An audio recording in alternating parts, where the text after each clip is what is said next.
দাঁইহাট সমৃদ্ধ ইতিহাস রয়েছে, যার মধ্যে রয়েছে ইন্দ্রাণী হিসেবে এর প্রাচীন উৎপত্তি, মুঘল প্রশাসনিক কেন্দ্র হিসেবে এর ভূমিকা, মারাঠা সামরিক শিবির হিসেবে এর ব্যবহার এবং এর আধুনিক ধর্মীয় তাৎপর্য।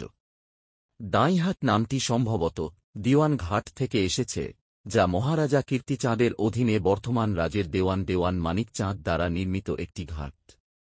18 শতকে ভাস্কর পণ্ডিতের নেতৃত্বে মারাঠা অশ্বারোহীরা দাঁইহাট একটি প্রধান শিবির হিসেবে ব্যবহার করত এবং সুরক্ষার জন্য পরিখা তৈরি করত। প্রাচীন ও মুঘল আমল। প্রাচীন উৎপত্তি। দাঁইহাট সম্ভবত প্রাচীন ইন্দ্রাণী শহরের অংশ ছিল, যা রাজা ইন্দ্রেশ্বর কর্তৃক প্রতিষ্ঠিত ইন্দ্রেশ্বর শিবলিঙ্গের নামানুসারে নামকরণ করা হয়েছিল। মুঘল আমল। মুঘল আমলে এই এলাকাটি গুরুত্বপূর্ণ ছিল।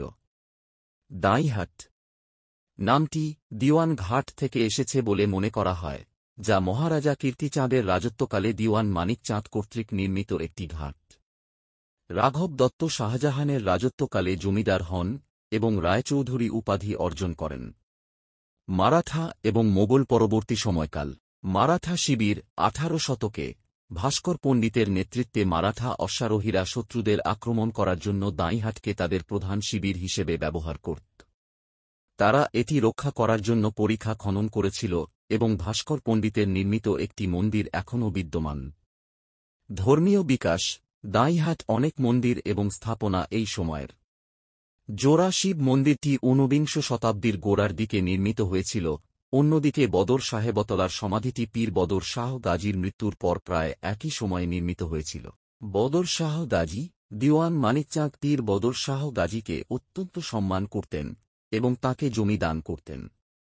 পীরের মৃত্যুর পর ভাগীরথী নদীর তীরে তাঁর জন্য একটি সমাধিসৌধ নির্মিত হয়েছিল। আধুনিক ইতিহাস এবং ঐতিহ্য। ধর্মীয় স্থান।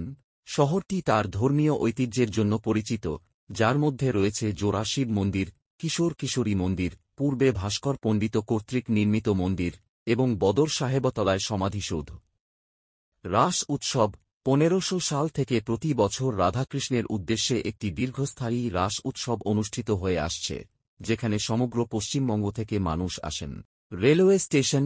দাঁইহাট রেলওয়ে স্টেশনটি কলকাতা শহরতলি রেলওয়ের অংশ, যা শহরটিকে ব্যান্ডেল এবং কাটোয়ার সাথে সংযুক্ত করে।